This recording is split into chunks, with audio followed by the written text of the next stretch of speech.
Baik, mari kita mulai dengan doa menuntut ilmu.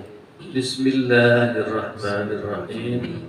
Raditu billahi rabbah wa bil islami dina wa bi Muhammadin nabiyya wa rasula. Rabbi zidni ilma warzuqni fahma. Amin. Bismillah, alhamdulillah, asyhadu an la ilaha illallah wa ashhadu anna Muhammadan abduhu wa rasuluh. Allahumma salli wa sallim ala sayyidina Muhammadin wa ala alihi wa ashabihi ajma'in. Amma ba'd. Puji syukur kehadirat Allah Subhanahu wa taala yang sampai hari ini masih memberikan kita kesehatan dan kesempatan, dua nikmat yang seringkali dilupakan oleh manusia. Jadi situ dalam hadis itu dua nikmat yang sering dilupakan oleh manusia adalah nikmat sehat dan nikmat sempat. Artinya kita perlu mensyukuri dan harus mensyukuri nikmat sempat dan nikmat sehat ini dengan apa? Tentu saja dengan mengamalkan amal-amal ketaatan sebagai bukti bersyukur kita terhadap Allah Subhanahu wa taala. Dan mudah-mudahan hadir kita di majelis ilmu ini hari ini membuka pintu rahmat Allah. Amin. Dan mudah-mudahan kita semua seperti yang dalam hadis bahwa barang siapa yang Allah kehendaki untuk kebaikan maka kita akan dipahamkan ilmu agama. Jadi salah satu ciri orang yang dikehendaki untuk kebaikan adalah mereka yang dipahamkan akan ilmu agama. Mudah-mudahan kita semua termasuk mereka itu. Amin. Baik, hari ini kita kembali menghadiri acara ngopi berkah, ngobrol pagi bersama kajian Ahad. Hari ini kita mengambil tema apa? Temanya memelihara silaturahmi atau memahami makna silaturahmi. Ya, sama aja lah. Judulnya bisa apa saja. Yang penting kita bahas tentang silaturahmi hari ini. Dan pemahaman yang benar tentang silaturahmi ini nanti juga menjadikan amal kita benar ya. Kadang-kadang pemahaman yang salah nanti akan menghasilkan amal yang kurang tepat. Sebagaimana biasa, maka urutannya adalah kita baca Al-Quran, kemudian setelah itu nanti kita terjemahkan per kata, dan yang terakhir nanti kita baca tafsirnya dan ibrohnya untuk pelajaran bersama. Surat Al-Quran surat An-Nisa ayat 1. Silakan dibaca Mas Soleh.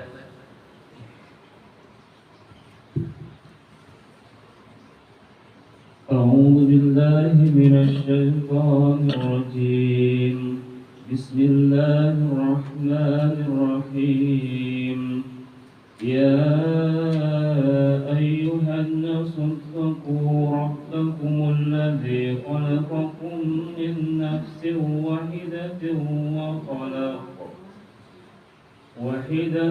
وخلق منها زوجها وبث منهما رجالا كثيرا ونساء واتقوا الله الذي تساءلون به والأرحام إن الله كان عليكم رقيبا. Ya, terima kasih Mas Soleh. Kebetulan ada beberapa kekeliruan nih tadi dalam membacanya ya. Yang pertama terkait dengan bacaan wanisa, yaitu ketika ada hamzah ditanwin di belakang berhenti, maka itu dibaca dua harokat. Jadi wanisa, nah itu. Jadi kalau berhenti pada hamzah yang ditanwin maka dibaca dua harokat. Jadi bukan wanisa, tapi karena ada tanwin, hamzah tanwin maka dibaca dua harokat. Wanisa.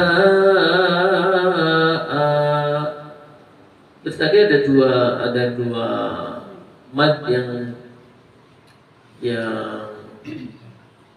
tidak dibaca dua harokat, tapi saya lupa tadi ada dua yang salah tadi. Wahidah.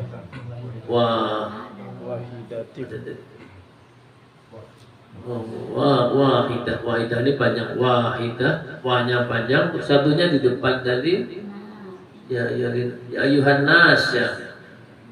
Ya ayyuhan nas ittaqu rabbakumul ladzi khalaqakum min nafsin wahidatin wa khalaqa minha zawjaha wa bassa minhuma rijalan katsiran wa nisaa. واتقوا الله الذي تساءلون به والأرحام إن الله كان عليكم رقيبا.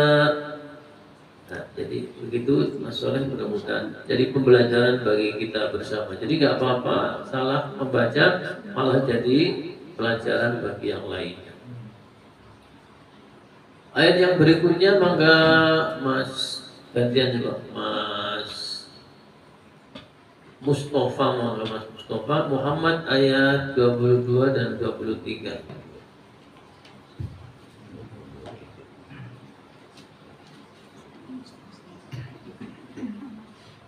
أعوذ بالله من الشيطان الرجيم بسم الله الرحمن الرحيم فهل عصيتم إن توليتم أن تفسدوا في الأرض وتقطعوا أرحامكم أولئك الذين لعنهم الله فأصمهم وأعمى أبصارهم. Sudah selesai ya. Tadi lagunya nggak turun, jadi dianggap belum selesai. Lagunya harusnya turun ya, tapi nggak apa-apa, itu nggak diatur, hanya untuk keindahan saja. Ketika selesai maka lagunya turun. Tapi belum, nggak ada koreksi ya, nggak ada koreksi, jadi sudah dari sisi tajwidnya sudah benar. Saya baca sekali lagi. A'udzu billahi minasyaitonir rajim. Fahal 'asaitum in tawallaitum an tufsidu fil ardi wa tuqatti'u arhamakum. أولئك الذين لعنهم الله فأصمهم وأعمى أبصارهم.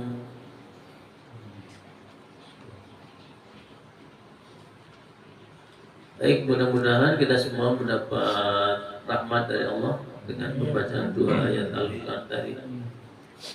Mari kita terjemahkan per kata. Surat An-Nisa ayat 1. Ya ayyuhan nasu, wahai sekalian manusia. Ya ayyuhan nas, wahai sekalian manusia. Ittaqu ini kira-kira kata kerja apa? Ittaqu, kata kerja perintah, fi'il amr. Kepada apa? Kepada siapa? Domirnya atau yang ditujukan kepada siapa? Anta, antum atau antuma? Antum, kamu sekalian. Ittaqu. Jadi itu aslinya kalau perintah ke satu orang itu ittaqi. ke anta. Kalau ke antuma kedua orang ittaqiya.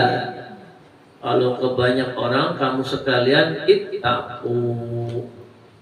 Sedangkan kalau kata kerja lampaunya ittaqa. Kata kerja fi'il mudhari'nya yattaqi. Ittaqa yattaqi. Ya. Kalau fi'il amrnya ittaqi. Maka kalau memerintahkan ke satu orang ittaqillah, ittaqillaha haitsu ma kuntum. Bertakwalah kamu kepada Allah dimanapun berada. Ittaqillaha haitsu ma kuntum. Ittaqu, bertakwalah kalian semua. Rabbakum, kepada Tuhan kalian. Jadi kenapa bukan Rabbukum? Karena dia sebagai posisinya sebagai objek, subjek predikat objek. Jadi kalau sebagai objek maka dia pakai fathah. Rabbakum, Tuhan kalian, bukan Rabbukum. Wahai sekalian manusia, bertakwalah kepada Tuhanmu allazi yang. Nah, kalau satu orang, ini kan Tuhan kan satu ya, jadi makanya pakai allazi, bukan allazina. Allazi ini huruf sambung atau isim mausul, kata sambung, isim mausul. Satu orang allazi, banyak orang allazina. Dua orang ada lagi alladzani. Khalaqakum, khalaqa, fi'il apa itu? Khalaqa fi'il madhi, fi'il madhi atau kata kerja lampau. Khalaqa artinya dia telah menciptakan.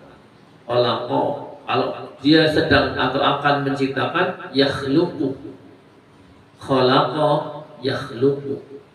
Nah ini kata kerja lampau. Khalaqa yang dia telah menciptakan, kum kalian, kamu sekalian, min nafsin, dari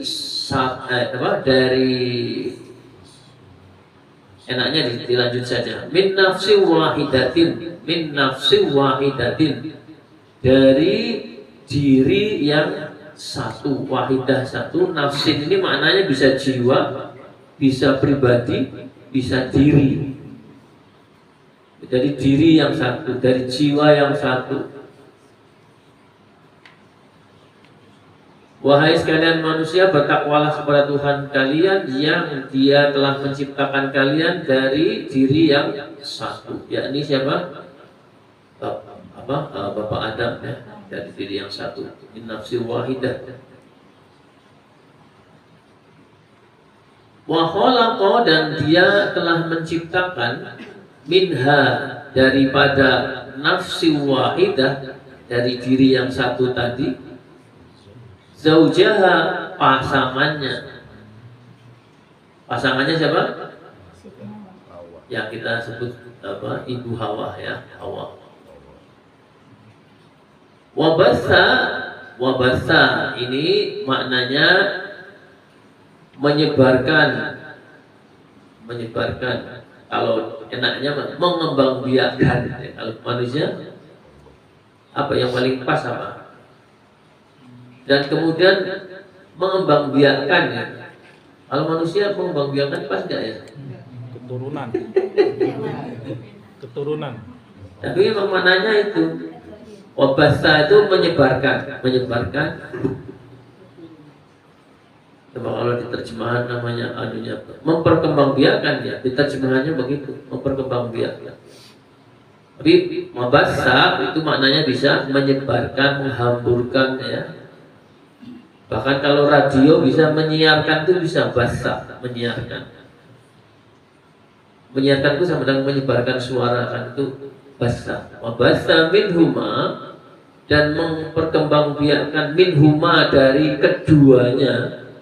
Huma itu keduanya, minhuma. Jadi huwa dia laki-laki, huma dua orang laki-laki, atau laki-laki perempuan itu huma juga. Dua orang perempuan juga huma. Minhuma, dari keduanya, yakni tadi ya, nafsi wahidah sama zaujaha. memperkembangbiakan dari keduanya rijalan. Rijalan itu jamak dari apa? Rajul. Rajul satu orang laki-laki, rijal banyak laki-laki. Katsiron yang banyak, wanisaan dan wanita. Wanisaan itu selalu jamak sebetulnya. Makna nisa itu selalu jamak. Wanita-wanita. Makanya ar-rijalu qawwamuna 'alan nisa. Para laki-laki itu pemimpin dari para perempuan. Kalau satu orang wanita itu nggak bisa an-nisa'u, tapi al-mar'atu, al-mar'ah. Satu orang wanita, al-mar'atu atau mar'atun. Nisa itu selalu bentuk jamak.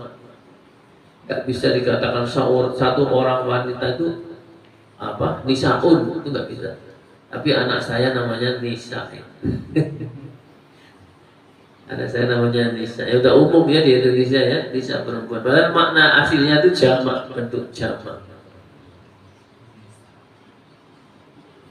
Jadi dan dia telah memperkembangbiakan, menyebarluaskan minhuma dari keduanya, rijalan laki-laki, katsiron yang banyak, wanisaan dan nisa dan wanita-wanita yang banyak juga.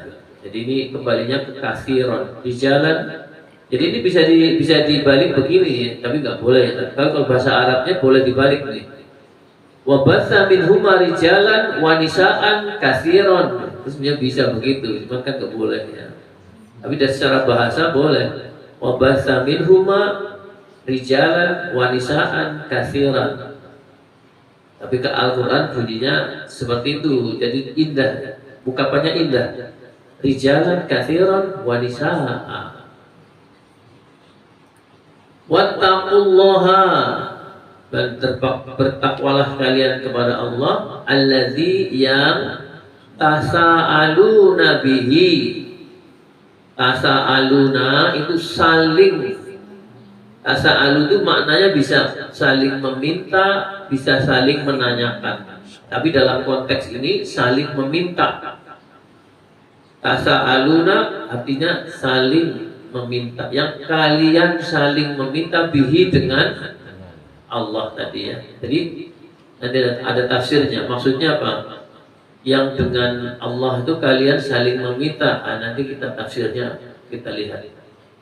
Dan bertakwalah kalian, wattaqullaha alladzi yang tasaaluna, yang kalian saling meminta bihi dengan nama Allah.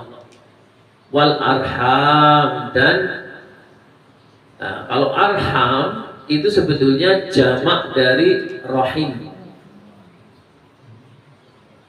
Jadi silaturahim satu itu rahim, rahimun. Kalau jamak arham.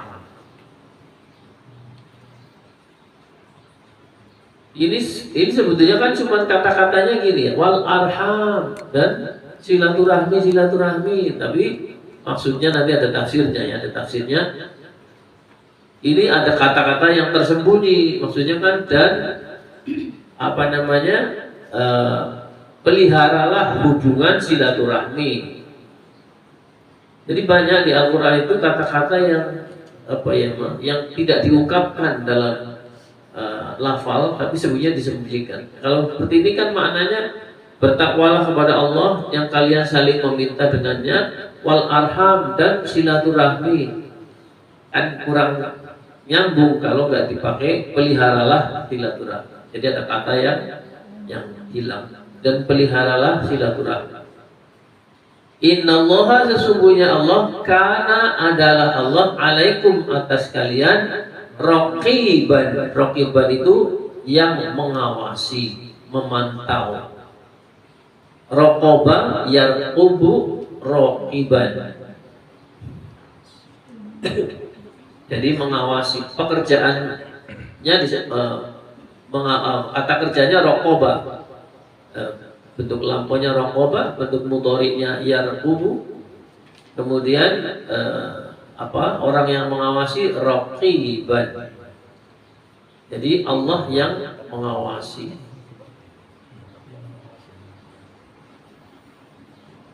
Kemudian kita akan terjemahkan juga surat Muhammad ayat 22 dan 23. A'udzu billahi minasyaitonir rajim. Fahal asaitum in tawallaitum. Fahal, maka apakah, asaitum asaitum itu sebenarnya, asaitum itu artinya sebenarnya barangkali kalian atau mungkin kalian, asaitum. Tapi ini terjemahan yang enak itu sekiranya kalian. Fahal asaitum, fahal, maka apakah, asaitum, sekiranya kalian, in tawallaitum, jika kalian, tawalla, ya tawalla, kalau misalnya kita mengatakan tawallal amro itu artinya menguasai sesuatu perkara, mengurus sesuatu perkara, tawallal amro. Jadi ini adalah jika kalian berkuasa, dari menguasai, jadi bisa, artinya bisa menguasai, mengurus, memelihara, bertanggung jawab, itu tawalla. Tawalla ya tawallau, tawalla ya tawalla. Kemudian jika kalian berkuasa, in tawallaitum, fahal asaitum in tawallaitum, dan apakah sekiranya kalian berkuasa, antufsidu, kalian akan berbuat kerusakan, tufsidu, fasada. Tapi kalau sini dari afsada ya, afsada yufsidu. Kalau dia yufsidu, kalau Anda tufsidu. Jadi kalau pakai tak itu kamu, artinya kamu. Tufsidu, kalau dia yufsidu. Kalau banyak orang, kamu sekalian, di belakangnya pakai wawu nun. Sebetulnya aslinya tufsidun, tapi karena dia dahului dengan an, maka nunnya jadi hilang. Antufsidu, aslinya tufsidun, tufsiduna, tapi karena didahului dengan an, nunnya hilang. Antufsidu, jika bahwasanya kalian akan berbuat kerusakan bil ardi, di bumi, waktu qatti'u, dan kalian memutus, qatta'a yuqatti'u, qatta'a yuqatti'u artinya memutus, memotong, memenggal, ya. Qatta'a yuqatti'u, memutus. Wa tuqatti'u arhamakum, dan kalian memutus hubungan silaturahmi kalian. Saya ulangi dari depan. Maka apakah sekiranya kalian berkuasa, kalian akan membuat kerusakan di bumi dan akan memutus silaturahmi. Ulaika, mereka itu, siapa mereka itu? Yang berbuat kerusakan dan memutus silaturahmi. Alladzina, orang-orang yang la'ana itu, jadi gini, kalau di Al-Quran ada kata kerja lampau tapi digunakan untuk maksud yang akan datang, maka itu menunjukkan sebuah kepastian. La'anahum, pasti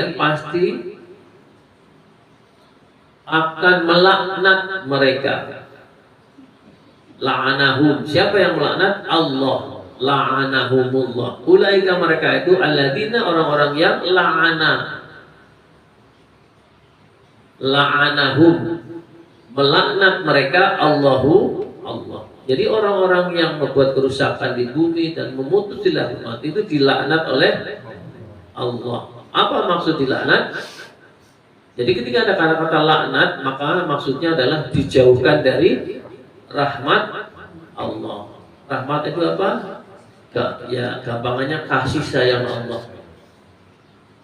Setan itu kan dilaknat oleh Allah, maksudnya dijauhkan dari rahmat Allah. Rahmat kadang-kadang maknanya surga. Jadi setan dijauhkan dari surganya Allah. Fa'asammahum, maka asamma itu membuat tuli, membuat menjadi tuli.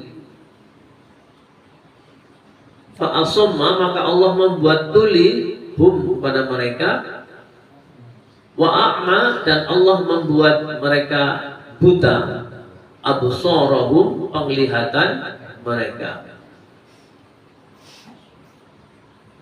Jadi orang-orang yang tidak peduli kepada ayat-ayat Allah di dunia, maka nanti di akhirat akan dibutakan dan ditulikan. Makanya kan ada yang protes di akhirat nanti. Orang saya dulu melihat kok, saya sekarang jadi tidak melihat. Ketika dibangkitkan dalam keadaan tidak melihat, karena tidak mau memperhatikan ayat-ayat Allah itu, dibangkitkan dalam keadaan buta.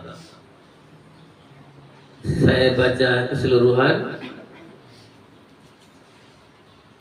Fahal asaitum in tawallaitum an tusidu fil ardi wa tuqatti'u arhamakum. Apakah sekiranya kalian berkuasa, kalian akan berbuat kerusakan di bumi dan akan memutuskan silaturahmi? Mereka itu ulaikal ladzina la'anahumullah. Mereka itu orang-orang yang dilaknat oleh Allah. Fa'asammahum, dan maka mereka ditulikan, wa'ama absarahum, dan mereka dibutakan penglihatannya. Kita baca sebelum saya baca tafsirnya, maka kalau kita perhatikan tadi surat An-Nisa ayat 1 tadi adalah perintah untuk memelihara silaturahmi. Wattaqullaha allazi tasaaluna bihi wal arham.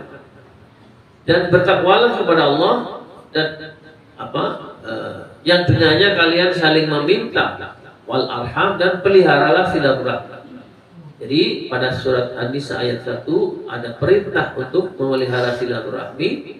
Pada surat Muhammad ayat 23 ya, 22 dan 23 ada larangan untuk memutus silaturahmi. Jadi satunya perintah, satunya larangan. Dalam kaidah kaidah fikih ya, bahwa hukum asli dari perintah itu wajib, hukum asli dari larangan itu haram, kecuali ada dalil yang mengalihkannya.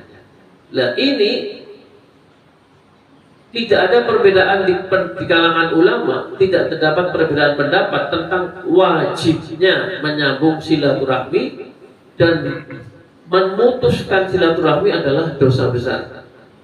Ini tidak ada perbedaan pendapat di kalangan ulama tentang pertama wajibnya menyambung silaturahmi dan dosa besarnya memutuskan silaturahmi. Jadi jangan anggap enteng memutuskan silaturahmi itu bukan dosa kecil, dosa besar. Sekarang saya akan baca tafsir dari Ibnu Katsir. Yang pertama tentang wattaqullaha allazi tasaaluna bihi wal arham, dan bertakwalah kalian kepada Allah yang dengannya kalian saling meminta, dan peliharalah silaturahmi. Ini keterangan dari ulama tabi'in ya, Ibrahim, Mujahid ya, dan Al-Hasan mengatakan sehubungan dengan makna firman yang tadi, maksudnya adalah seperti yang dikatakan, aku meminta kepadamu dengan nama Allah. Itu disebut, dan dengan nama Allah kalian saling meminta, maksudnya adalah seperti kata-kata begini, aku meminta kepadamu, misalnya minta apa gitu ya, dengan nama Allah. Ini maksudnya saling meminta dengan menyebut namanya. Dan memang ini kan budaya Arab, jadi mungkin nggak persis sama dengan budaya kita. Jadi budaya orang Arab tuh begini, jadi kalau saling meminta maka dengan menyebut nama Allah. Kalau kita kan apa namanya, kalau mau ngutang yang nggak nyebut-nyebut nama Allah biasanya kan cerita panjang lebar. Tapi kalau ini dengan menyebut nama Allah, kalian saling meminta dan peliharalah silaturahmi. Kemudian ada keterangan yang lain ya, dari namanya Al-Dhahak. Makna ayat adalah bertawakallah kalian kepada Allah yang kalian telah berjanji dan berikrar dengan menyebut namanya. Ya, kalau kita berjanji dan berikrar kan dengan wallahi ya, wallahi. Bertakwalah kalian kepada Allah dalam silaturahmi. Jadi apa namanya, dalam bersilaturahmi hendaknya kalian bertakwa kepada Allah. Dengan kata lain, janganlah kalian memutuskannya, melainkan hubungkanlah dan berbaktilah untuknya. Ini menurut keterangan dari Ibnu Abbas dan yang lain-lain. Terus ada hadis dari Abu Ayyub Al-Ansari, ini seorang sahabat. Rasul SAW pernah ditanya tentang amalan yang dapat memasukkan ke dalam surga. Lantas Rasul menjawab, di bahasa Arabnya, a'budullaha la tusyriku bihi syai'a wa tuqimus sholata wa tu'tiyaz zakata wa tasilur rahim. Jadi ketika ditanya amalan apa yang bisa memasukkan ke dalam surga, maka Rasul menjawab, pertama, sembahlah Allah, jangan berbuat syirik kepadanya, dirikanlah sholat, tunaikanlah zakat, dan jalinlah silaturahmi. Hadis Bukhari, Imam Bukhari. Jadi silaturahmi termasuk amalan yang bisa memasukkan ke dalam surga. Ini menurut keterangan hadis.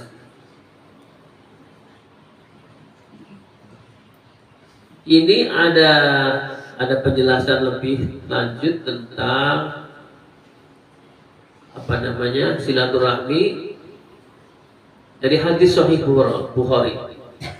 Telah menceritakan kepada kami Khalid bin Makhlad, telah menceritakan kepada kami Sulaiman, dia berkata, telah menceritakan kepadaku Muawiyah bin Abu Muzarrad dari Sa'id bin Yasar dari Abu Hurairah radhiyallahu an, Nabi SAW bersabda, setelah Allah Azza wa Jalla menciptakan semua makhluk, maka Rahim berdiri, bangkit dan memegang pinggang Ar-Rahman. Rahim itu apa? Kandungan. Jadi jangan dibayangkan ini kayak cerita 1001 malam ya. Tapi jangan dibayangkan ini yakin terjadi karena ini hadis ya. Jadi kadang-kadang kan kita membaca Quran kok Nabi Sulaiman bisa mengendarai angin, kayak avatar saja gitu. Tapi kita harus yakin, mengimani ya, itu informasi di Quran, termasuk ini informasi di hadis. Kok Rahim kok bangkit berdiri dan memegang pinggang Ar-Rahman. Gak usah dibayangin kayak apa, wallahu a'lam. Lalu ia berkata, Rahimnya ya, Rahim itu berkata, inikah tempat bagi yang berlindung dari terputusnya silaturahim? Maksudnya tadi memegang pinggang Ar-Rahman tadi. Inikah tempat bagi yang berlindung dari terputusnya silaturahim? Allah Subhanahu wa taala menjawab, tidakkah engkau rela bahwasanya aku akan menyambung orang yang menyambungmu? Jadi Allah akan menyambung orang yang menyambung rahim dan memutuskan yang memutuskanmu. Jadi Allah akan memutuskan rahmatnya dari orang yang memutuskan silaturahim. Jadi akan menyambung rahmatnya pada orang yang menyambung silaturahim dan memutuskan rahmat dari yang memutuskan silaturahim. Maka Rahim menjawab, tentu wahai Rabbku. Allah berfirman, itulah yang engkau miliki. Terus Abu Hurairah berkata, jika engkau mau maka bacalah ayat ini. Maka apakah kiranya jika engkau berkuasa engkau akan berbuat kerusakan di bumi dan memutuskan hubungan kekeluargaan? Nah, ini keterangan tentang apa namanya dari ayat yang kedua tadi, ayat yang surat Muhammad, tafsirnya. Ini ada di tafsir Ibnu Katsir ya. Hadis ini dimuat juga di tafsir Ibnu Katsir. Jadi hadis Sahih Bukhari. Jadi hadirin, ini tafsir dari tadi ya, yang surat An-Nisa ayat 1 dan Muhammad ayat 22-23. Yang terakhir tadi adalah bahwasanya Allah akan memutus rahmatnya dari orang yang memutus silaturahim dan akan menyambung rahmatnya dari orang yang menyambung silaturahim.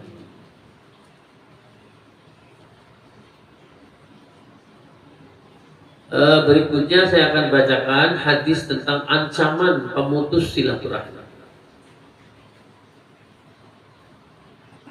Dari Abu Bakrah, Rasul SAW bersabda.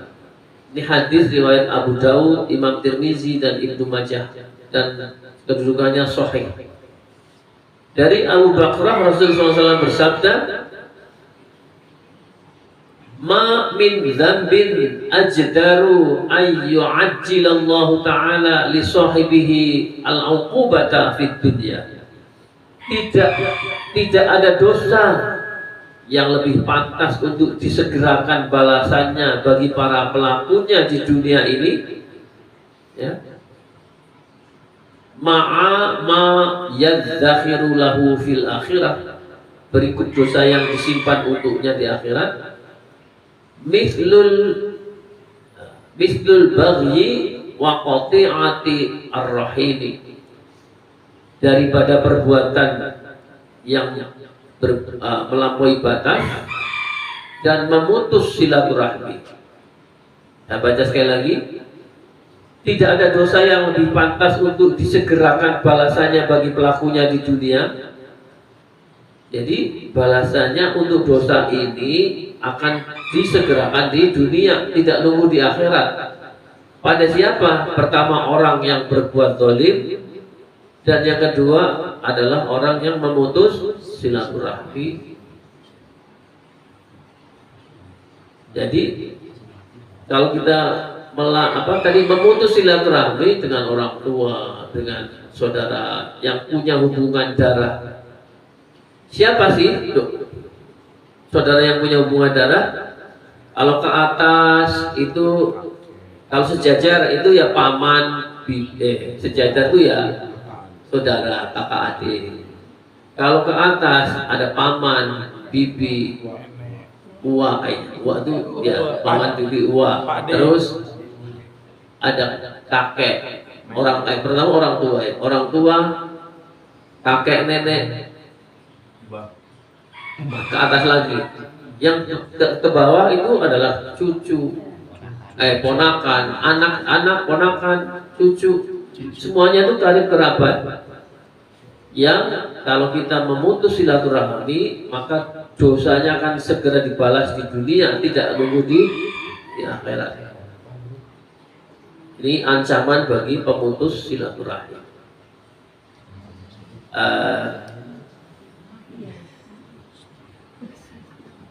Sekarang penjelasan makna silaturahim.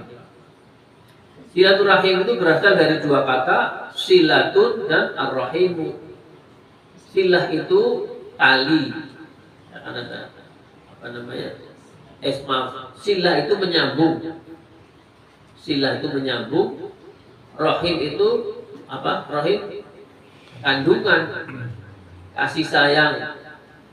Maknanya bisa kasih sayang, bisa kandungan. Jadi maksudnya adalah menyambung hubungan orang yang punya hubungan rahim.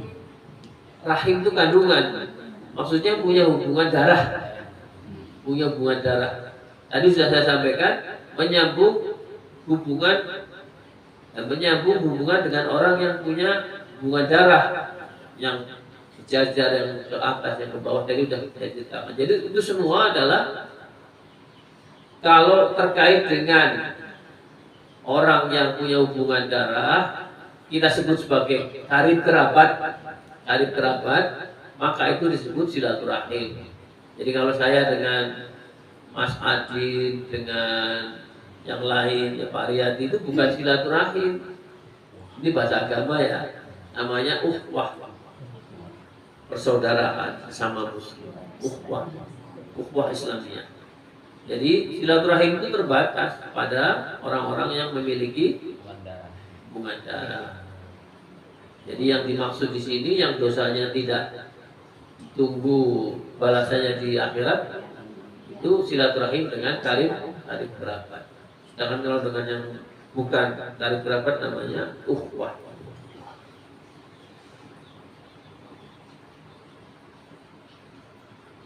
Kemudian bagaimana kita menyambung silaturahmi? Ini ada keterangan dari Imam Nawawi rahimahullah dalam kitab Syarah Muslim. Jadi Imam Nawawi itu membuat syarah terhadap Sahih Muslim.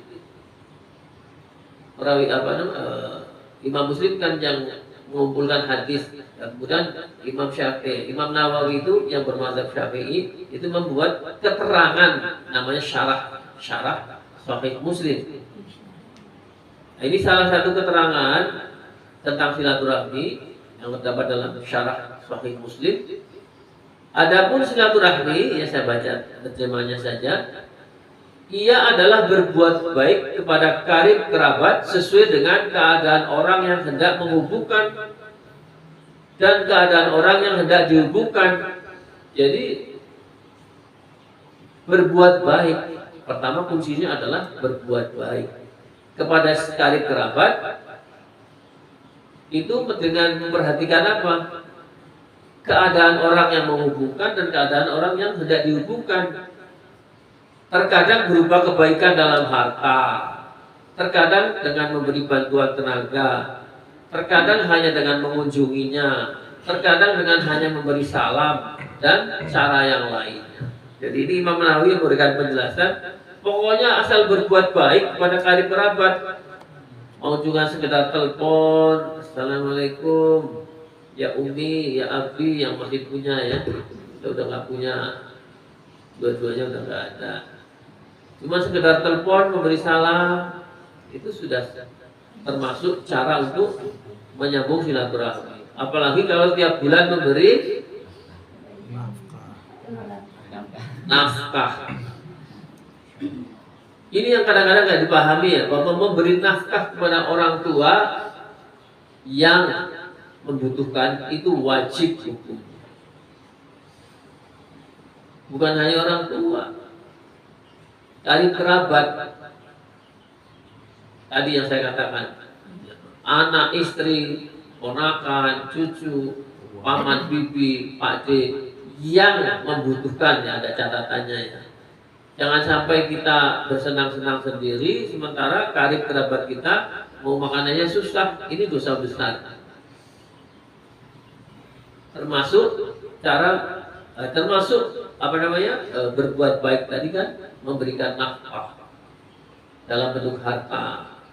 Nafkah itu ada yang wajib, ada yang sunnah. Jadi kalau memberi hadiah kepada orang tua kira-kira apa? Sunnah apa wajib? Hadiah ya. Hadiah ya sunnah. Hadiah sunnah. Orang tua yang kaya boleh diberi hadiah. Rasulullah aja menerima kalau hadiah. Rasulullah itu menerima hadiah tapi tidak menerima sedekah. Jadi kalau orang bilang, ya Rasul ini saya sedekah dari saya, Rasul tidak mau terima. Tapi kalau bilang, ya Rasul ini hadiah dari saya, beliau nggak boleh menerima sedekah, tapi hadiah boleh. Dan itu lebih menghormati ya, kalau kepada orang jangan bilang ini sedekah dari saya, ini hadiah dari saya. Barang sama. Barangnya sama, tapi barang sama niatnya beda Pak jatuhnya. Niatnya beda, niat kan hanya di hati loh, tidak terucap. Niatnya beda, hasilnya beda. Ya kayak misalnya saya ngajar ngaji kayak gini, niat saya misalnya supaya dipuji gitu ya. Maka ada cerita di hadis, bukan cerita ya, ada riwayat di hadis, orang yang pertama masuk neraka itu orang yang salah satunya adalah orang yang berilmu, kemudian mengajarkan ilmunya tapi tidak ikhlas karena Allah, dia masuk neraka. Hanya masalah hati aja gitu. Orang yang kaya banyak memberi sedekah tapi hanya ingin dikatakan sebagai orang dermawan, ini masuk neraka duluan. Orang yang mati dalam perang jihad, dia dianggap orang syahid, tapi dia dalam hatinya hanya ingin dipuji sebagai pahlawan, itu masuk neraka duluan. Jadi itu masalah hati doang tuh beda ya. Apalagi masalah ucapan ya. Kan kita menikahi istri kan hanya dengan ucapan loh ya, dengan ucapan saya terima nikahnya si A dengan mahar sekian dibayar tunai, itu aja udah sah loh Pak. Cuma masalah ucapan. Jadi penting memang di akad di Islam itu penting, akad dan niat itu penting dalam Islam. Sekali lagi, silaturahmi adalah berbuat baik kepada karib kerabat sesuai dengan keadaan orang yang menghubungkan dan yang dihubungkan. Jadi tergantung kebutuhannya apa. Kita berbuat baik kepada karib kerabat. Butuhnya uang ya dikasih uang. Kalau butuh uang dikasih senyum, ya malah kecut. Kalau butuh uang ya dikasih uang. Dikasih senyum dia kecut ya. Dikasih butuh tenaga ya dikasih tenaga. Misalnya bapaknya minta tolong itu minta tolong, nggak lihat aku lagi ngapain itu. Sama orang tua gitu ya Pak ya. Pernah Pak gitu? Kalau mintanya mobil, Mintanya mobil. Ditanya mobil ya, kalau ada dikasih. Kalau ada dikasih. Kalau nggak ada ya. Makanya kan tergantung keadaan yang menghubungkan maupun yang dihubungkan. Jadi sesuai kebutuhan, ada dua rumus Mas, ada dua rumus sesuai dengan kebutuhan dan kemampuan. Orang hidup itu kan sesuai kebutuhan dan kemampuan. Jadi sekali lagi berbuat baik sesuai keadaan orang yang menghubungkan dan yang dihubungkan, kebutuhan dan kemampuannya. Jadi sekali lagi ini cara menghubungkan silaturahmi. Jadi ini nasihat saya pada semuanya saja, termasuk saya yang saat ini belum terlalu baik dengan karib kerabat, ya mulai dari orang tua, paman, bibi, ponakan, cucu, apalagi ya terutama orang tua ya yang karena ini kalau kita memutus silaturahmi artinya dengan menyakiti hatinya atau dengan mengecewakan, itu termasuk memutus silaturahmi ya. Itu dosanya balasannya tidak diakhirkan sampai akhirat, tapi justru disegerakan. Terus fadilah silaturahmi yang pertama ini hadis diriwayatkan oleh Imam Ahmad as-Sahih dari Abdurrahman bin Auf. Abdurrahman bin Auf ini pedagang yang kaya zaman Rasulullah ya. Bahwa dia mendengar Rasulullah SAW bersabda, Qala Allahu Azza wa Jalla. Jadi ini hadis qudsi ya. Allah berfirman, Ana Ar-Rahman, saya ini Ar-Rahman. Wa ana khalaqtur rahimah, dan aku menciptakan rahim. Wastaqtu laha min ismi, aku mengambil rahim tadi dari namaku. Faman wasolaha wasoltuhu, waman qata'aha batattahu. Barang siapa memutusnya, niscaya aku barang siapa menyambungnya, niscaya aku menjaga haknya. Dan siapa yang memutuskan, niscaya aku akan memutus dirinya. Jadi Allah akan menjaga hak-hak orang yang menyambung silaturahmi, dan termasuk hak orang atau manusia ini apa sih? Hak berdoa kepada Allah. Hak berdoa kepada Allah. Meminta kepada Allah. Jadi kalau kita menyambung silaturahmi, itu mungkin salah satu wasilah untuk bisa terkabulnya doa. Karena apa? Allah akan menjaga haknya dengan menyambung silaturahmi. Barang siapa yang memutuskan, maka aku akan memutus silaturahmi. Jadi kalau mohon maaf ini bagi orang-orang yang mungkin keinginannya doanya belum terkabul-kabul nih, barangkali ya, mohon maaf ini orang tua belum ridho, barangkali ya, mohon ridho saja orang tua itu penting ya. Karena ada keinginan-keinginan yang baik belum terpenuhi, ya belum tercapai, ya mungkin dengan silaturahmi ini bisa melancarkan apa namanya cita-cita yang kita inginkan. Salah satu penghambat cita-cita kita, doa kita adalah karena silaturahmi kita buruk, memutus silaturahmi. Dari hadis yang lain, dari Abu Hurairah, ini riwayat Imam Bukhari dan Muslim, Rasulullah SAW bersabda, siapa yang suka dilapangkan rizkinya dan dipanjangkan umurnya, hendaklah dia menyambung silaturahmi. Jadi silaturahmi melapangkan rizki dan memanjangkan umur. Kalau melapangkan rizki ini jelas ya, kita semua paham lah ya. Rizki itu bisa yang fisik, bisa yang non fisik. Kebahagiaan, ketenangan hati, iman, ya, keyakinan dan lain-lain itu rezeki juga, selain yang berupa fisik. Sedangkan dipanjangkan umurnya, ini ada dua makna yang dipahami oleh ulama. Panjangkan umurnya adalah yang pertama adalah pengertian kiasan, bahwa umur meskipun pendek tapi amalnya banyak, ya, amalnya berkah. Rezeki umurnya berkah, sehingga amalnya banyak dan dia akan dikenang meskipun dia sudah meninggal. Artinya umurnya panjang itu sepanjang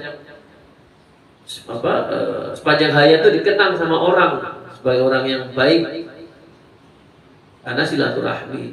Maksudnya dipanjangkan umurnya itu umurnya bermanfaat dan akan dikenang oleh orang meskipun dia sudah meninggal. Makna yang pertama. Yang kedua, itu betul-betul dipanjangkan umurnya. Ada keterangan bahwa kan ada takdir itu, ada takdir mu'allaq dan ada takdir apa? Namanya apa? Mu'allaq sama mubrom ya.